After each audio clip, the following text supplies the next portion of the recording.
Bloomberg Audio Studios. Podcasts, radio, news. This is the Bloomberg Surveillance Podcast. I'm Jonathan Ferro, along with Lisa Abramowitz and Anne-Marie Hordern.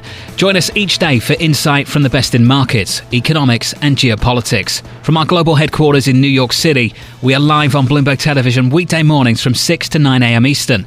Subscribe to the podcast on Apple, Spotify or anywhere else you listen. And as always, on the Bloomberg Terminal and the Bloomberg Business app. I want to bring in Stephanie Roth of Wolfe Research into the conversation. Stephanie, good morning. Good morning. Your reaction to this one, please. It was a strong one. Granted, we had some, downward revisions to the prior month, but the net trend is pretty strong. The challenge is looking forward. There's a pretty big cliff from an economic perspective heading into the next couple of months. And if we don't get a significant downward shift in the tariff rate from China, then things like the strength in transportation and warehousing is gonna very much shut off. If I were a pessimist, not that I am, but if I were a pessimist, if I wanted to look at the negative side of this, I would say it gives the Fed no excuse to even come close to cutting rates, and that potentially they have no reason to signal that they are concerned about a true weakening in the economy that is politically fraught as well as not represented in the data. How much does that increase the backside of the year and the potential weakness that you could see down the line if the Fed is disinclined to really make any movement? I think that's right. There's no reason for the Fed to be cutting or signaling that they're going to be cutting anytime soon. At this point, the economy is fine. They have to be reacting to the unemployment rate, which is kind of steady at the 4.2. And they're concerned about the inflation backdrop, but for now they just have to sit and wait. They have to wait until they see an actual rise in the unemployment rate before they can make notable changes. And at this point, the economy is okay, and consumption has been okay up until this point, so it's just wait and see for the Fed. On the flip side, to Mohammed's point, and this is the reason why this is such a mentally twisting kind of moment, you could say, well, the economy has a lot of momentum. We're coming into this very strong. We might get something of a hit, but it might be a disinflationary shock, if anything, which might help out the Fed. And then we end up back in the soft landing type of narrative. How much does this give you confidence that we still have that potential, even amid all of the uncertainty? So base case at this point is the economy can avert a recession, although barely. If policymakers actually start to change their tune a little bit, which we are starting to see out of Washington to some extent, and the headlines around potentially some conversations with China certainly helps. So base case is that they'll change their tune a little bit. If we end up with 10% across the board tariffs and tariffs on China of 50%, maybe 40%, then the economy can be okay this year. You just have a 1% or so shock on the economy. But having the solid momentum heading into this certainly does help. How much time do they have to change their tune, as you say, to avoid the most difficult economic damage?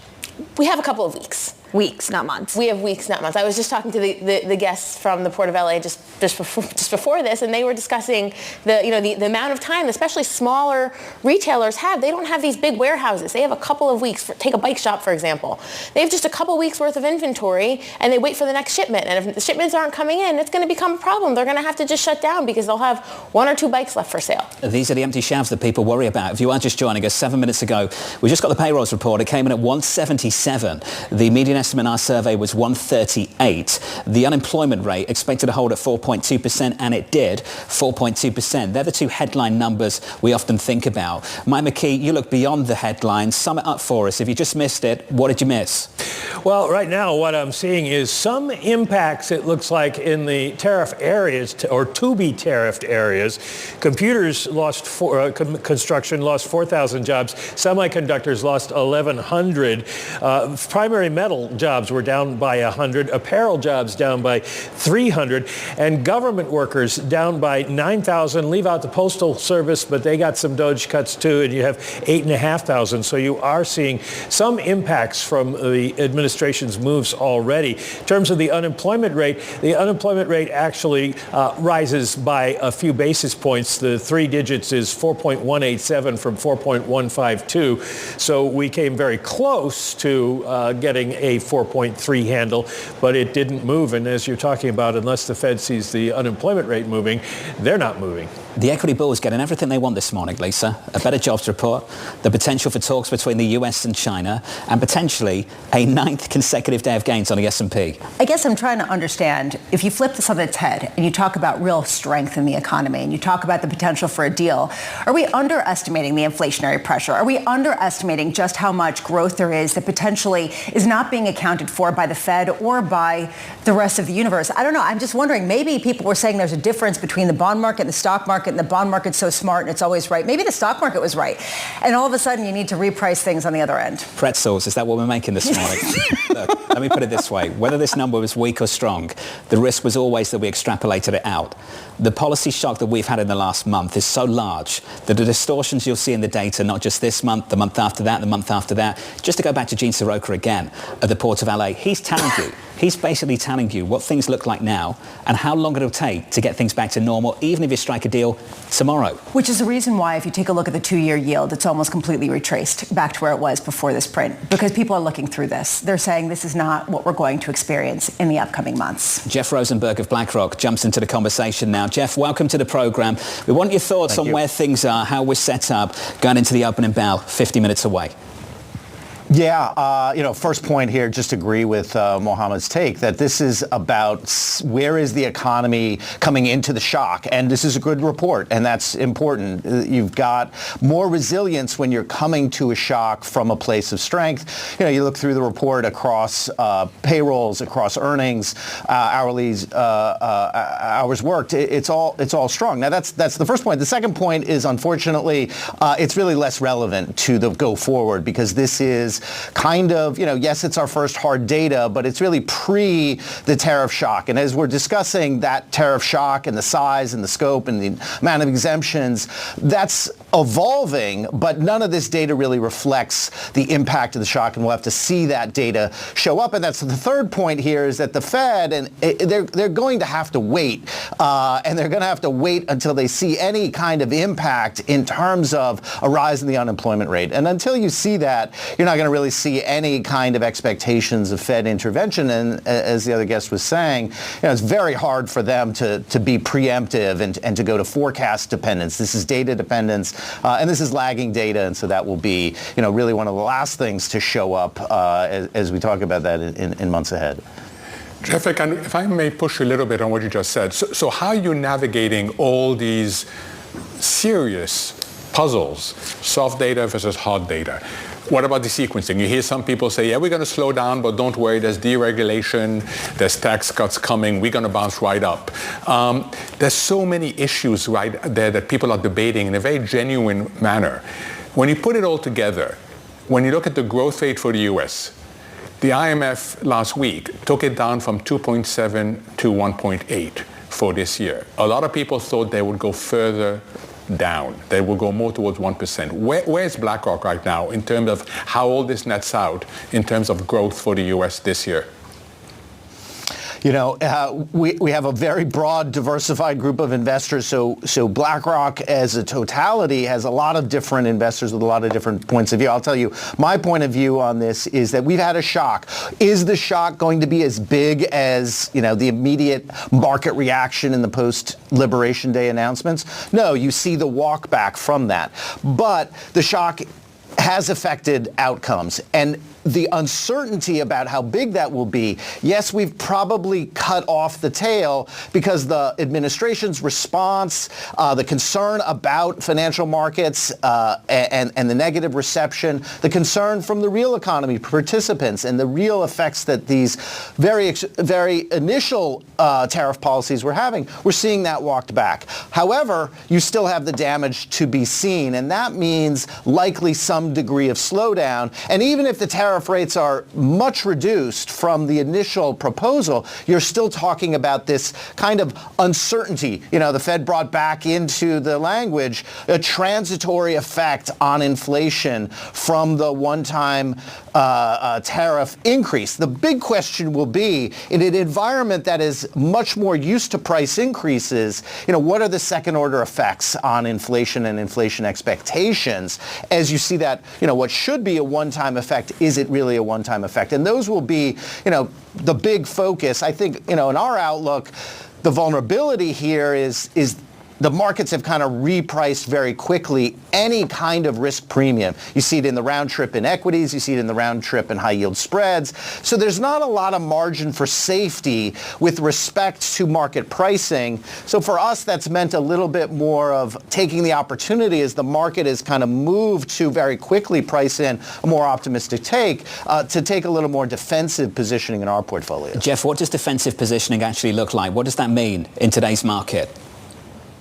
Yeah, for us, we run a liquid alternative fund that is positioned as a alternative diversifier. So when we're thinking about like our upside downside, we're going to be much more sensitive to downside protection. And so defensiveness means up in quality, for example, in our credit space. It means reducing some of the more equity sensitive areas within the portfolio that have the highest kind of beta, highest market reaction to economic sensitivity, to the potential that tariffs actually end up leading to a much more adverse outcome for the economy. And it means on the duration side, on the interest rate side, because the flip side of the tariff piece for growth is, as I was just talking about, the kind of inflation and inflation uncertainty. And that leads to a very different kind of bond market reaction where you could have a twist steepening where, if the Fed preferences growth over inflation, in a stagflationary shock, you may have the back end, longer maturity rates not doing what you expect them to do. And so that means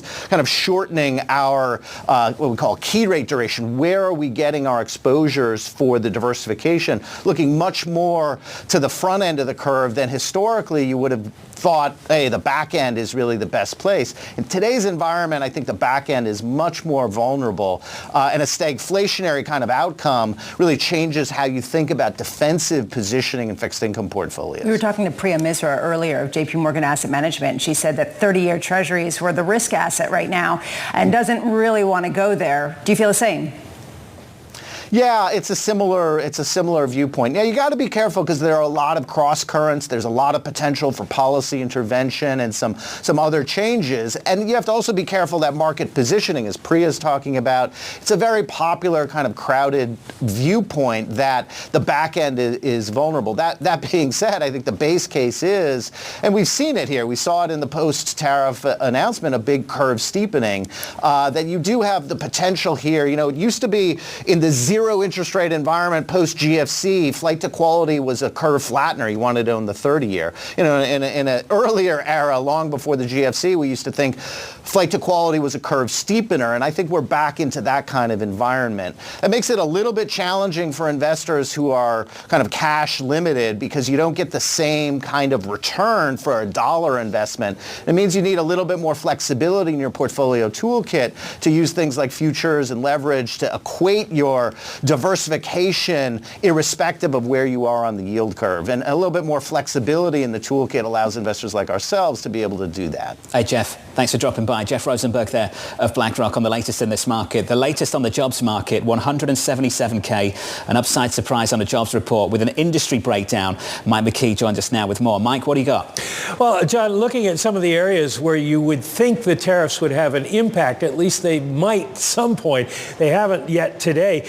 Retailers lost 1.8 thousand jobs, but building materials, this is a time of year when people would hire more for building materials in garden centers. They were up by 2.7%, by 2,700. And as I mentioned, construction workers were up. Healthcare and social workers, this is the category that would include some of the workers that would be laid off in terms of contractors or some of the aid programs that the administration has slashed, but they were up by 7,600.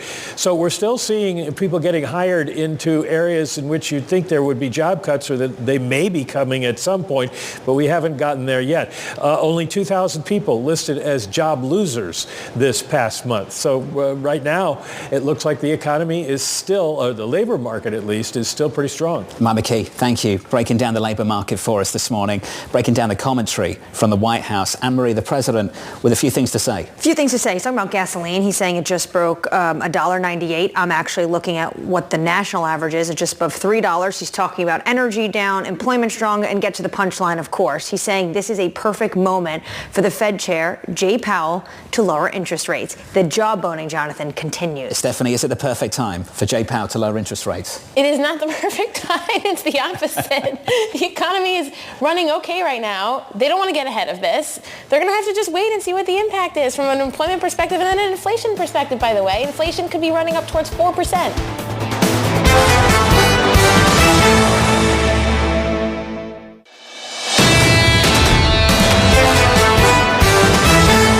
Ed Mills joins us now of Raymond James. Ed, welcome to the programme. I want to get your thoughts on some of the fiscal risks down in Washington, D.C. and how you think things are stacking up.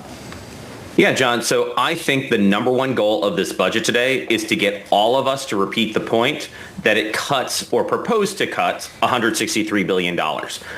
When I look at the Hill and they're working on this reconciliation bill, if they do what they want to do, the final tab of this bill is going to be somewhere between $5 and $7 trillion.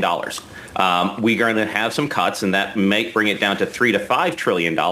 But let's be clear, that's going to be the single most expensive bill in the history of the United States. And so if I'm the president of the United States and I'm asking Republicans to do that, I probably want to create a narrative through DOGE, through this budget, through tariffs, through the Treasury Secretary, that we're trying to cut government spending, that we're trying to get a new revenue source, and with the Treasury Secretary telling everyone they're concerned about the bond market. So this is a political document as much as a budget today. They'd like to create a narrative, Ed, but does that narrative become reality?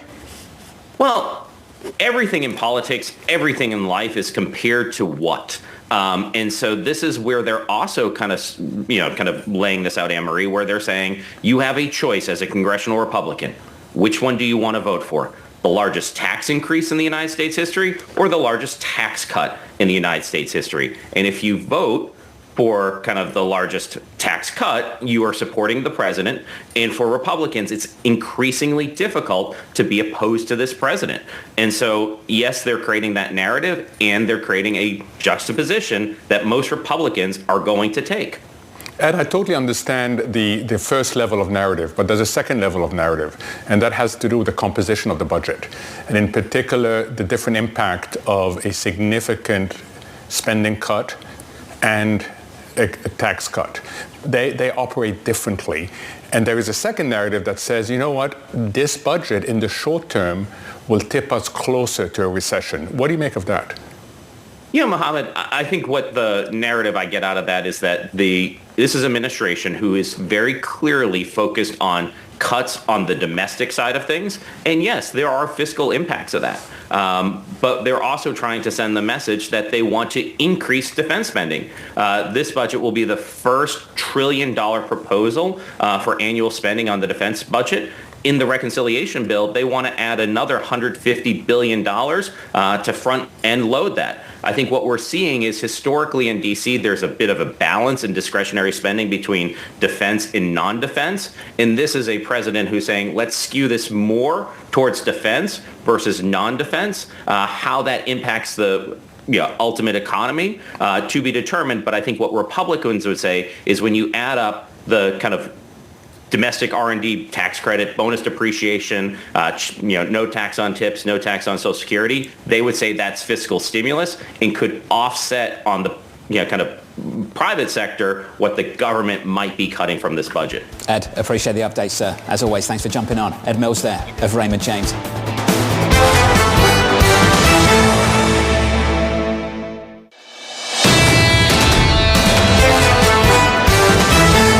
Joining us now is Stephen Miran, the chairman of the Council of Economic Advisors. Stephen, welcome back to the programme, sir. Thanks for making some time for us this morning. Let's just take a little assessment of where things are right now. So through the week, GDP, first contraction since 2022, consumer confidence the weakest since May 2020, manufacturing shrinking on the ISM report, and then we just had this very solid payrolls report. What's your assessment, Stephen, of where things are at the moment?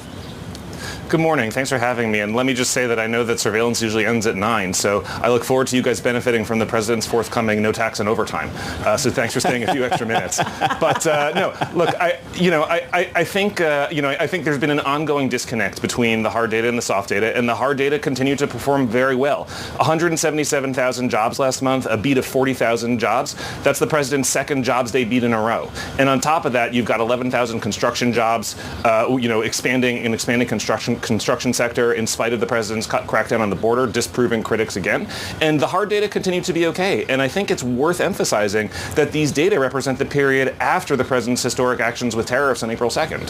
So, Stephen, we need to get into that because there are some people that we've spoken to that worry about the next report. They think that this could show up in the May report. And I've heard the words downside risk repeatedly.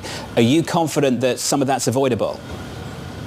So, look, given the historic scope and speed with which the president acted to put American workers and firms first for the first time in decades, it shouldn't be surprising if there's some accompanying volatility, and that extends to financial markets that we've seen, and it could extend to economic data also as companies sort of substitute activity from one month to another.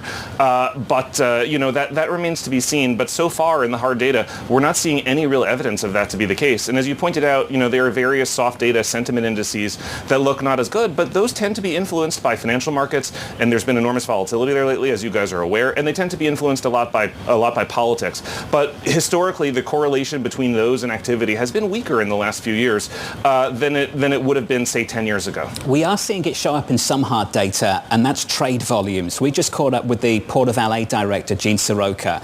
Stephen, I wonder if you've been in touch with them and how you see this playing out. They're telling us now that trade volumes are about to fall, that what they're about to see through their port could drop by something like a third, 30%, and then from there this could ripple through the US economy. What's the sequencing of things from your standpoint?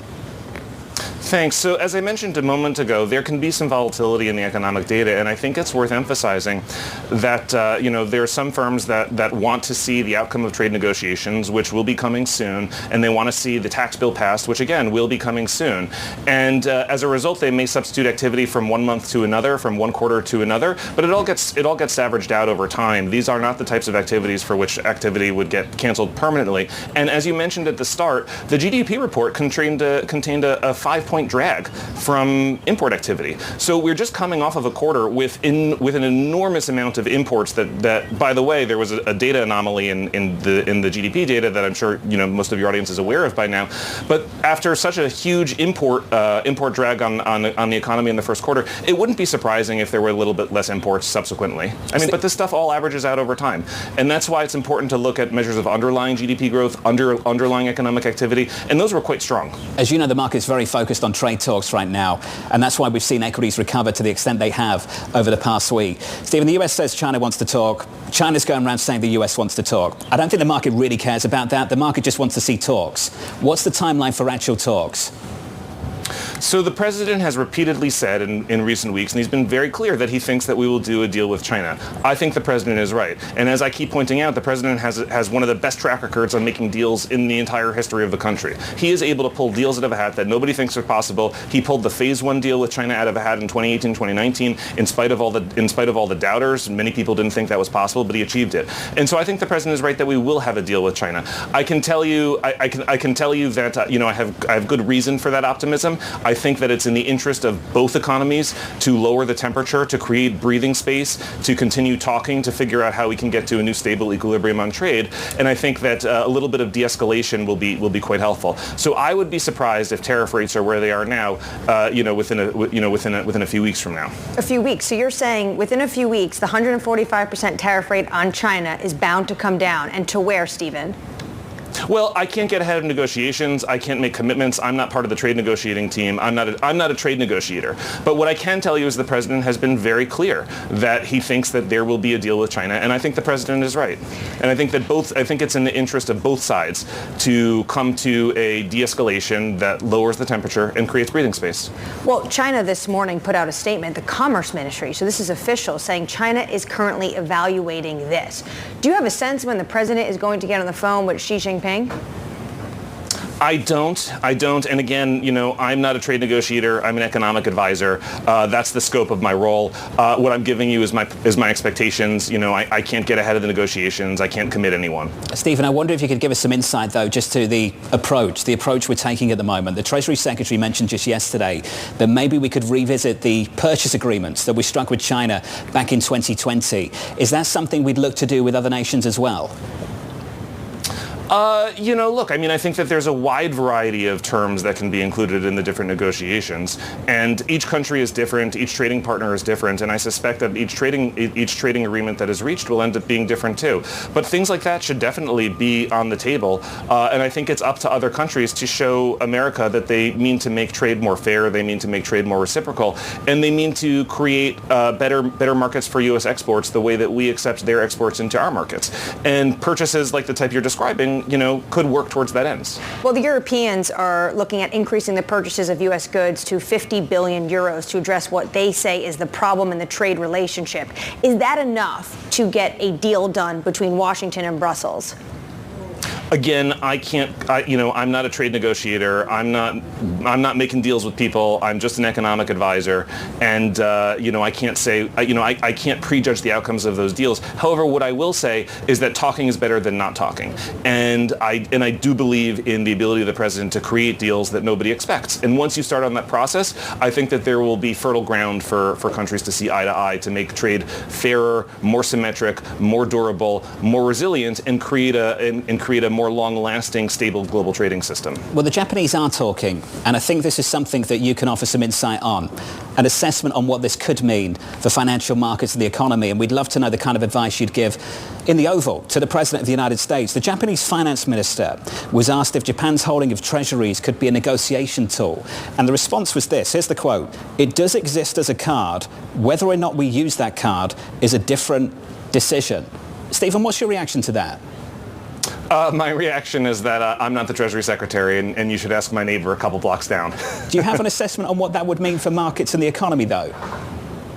I don't, but for markets and the economy, I think that capital flows will ultimately, in the long run, follow economic growth and economic opportunity, and that's why the president is focused on creating the most dynamic, strongest, healthiest economy in U.S. history. And we're talking a lot about trade, but there's two other elements to the package also, and those are tax relief for Americans, no tax on tips, no tax on overtime, no tax on Social Security, incentives for corporate investment, lower corporate rates on domestic manufacturing, expensing, things like that, and also deregulation, getting regulations out of the way so that American firms can produce in America without layers and layers of red tape that make financing difficult, that delay projects and just make it unattractive to invest in the United States. And as we succeed in creating the economy we want by passing the tax bill, the big beautiful tax bill, by proceeding with the deregulatory effort and getting government out of the way and putting American workers on fairer ground via trade renegotiation and tariffs, then we're going to create the economy that will attract capital flows. So all of this stuff in the short run, it's a little bit noise, but in the long run, capital will follow economic opportunity, and this administration is focused single-mindedly on creating economic opportunity for American firms and workers. So, Steve, let's quickly talk about the big, beautiful bill. What kind of revenue do you expect from the tariffs to offset the tax cuts the president wants to get across the line? So when you talk about things like offsets, that's ultimately, usually people talk about that as part of the reconciliation process, which is basically, as your audience knows, a legal artifact of how the sausage gets made in Washington and how bills, and how bills come together and get signed into law. The tariff revenue is sort of a different bucket, I'm not at a liberty to share our internal number, but what I would say is I would be surprised if we had tariff revenue, that was less than hundreds of billions of dollars a year, and that's very substantial. So when you think about the revenue that you can raise from tariffs, ultimately paid for by foreigners, use that revenue to help finance preservation of the president's historic 2017 tax cuts, use that revenue to help finance additional tax relief for American firms and workers. I think that's a winning combination. Steve, right now the market is basically just only pricing in the fact that there's going to be an extension of current policy. How confident are you that you get some of those sweeteners like you just mentioned, no tax on tips, actually done in this package, given how slim the Republican majority is in the Senate and the House? Oh, I'm very confident that we will get this package over the line. I'm extremely confident we'll get this package over the line. The entire Republican Party is unified and committed to using tax incentives to create a vibrant, robust, healthy, and dynamic economy. And that was what created the first Trump economic boom, and it's what will help create the second Trump economic boom as well. Stephen, just a final word on the Federal Reserve, if we may. The president's been outspoken, as you know. He said we should reduce interest rates. The Treasury Secretary, Scott Bessent, made the argument that look at where the front end of the yield curve is right now, the 2-year trading below Fed funds. That's evidence that this market thinks we're too tight and the Fed should cut rates. I just wonder from your perspective how you'd weigh in. Do you think this complicates the optics for the Federal Reserve? Does it make it harder for them to ease over the next several months? Sure. So, I think everyone's entitled to an opinion on interest rates and where they should be.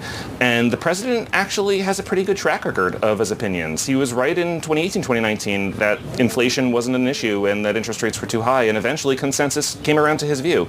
And again, he was right in 2021 that interest rates were too low and inflation was coming back big time. And again, consensus came around to his view. So everyone's entitled to an opinion on these matters. I think the president has a great track record on them, as does Secretary Bessent, who's a fabulous track record as an investor on these subjects, and everyone's entitled to their view. As to whether it interferes with the things you're talking about, I don't think so. I think the track record of the Federal Reserve speaks for itself. Stephen, can I just say, I really wanted to catch up with you. I did this for free. No overtime, okay? But I'll take the tax break. I will take the tax break. Stephen, thank you, sir. Well, Stephen Miran. The tax break is coming. Thank you, sir. The chairman of the Council of Economic Advisors. This is the Bloomberg Surveillance Podcast, bringing you the best in markets, economics and geopolitics. You can watch the show live on Bloomberg TV weekday mornings from 6 a.m. to 9 a.m. Eastern. Subscribe to the podcast on Apple, Spotify or anywhere else you listen. And as always, on the Bloomberg Terminal and the Bloomberg Business app.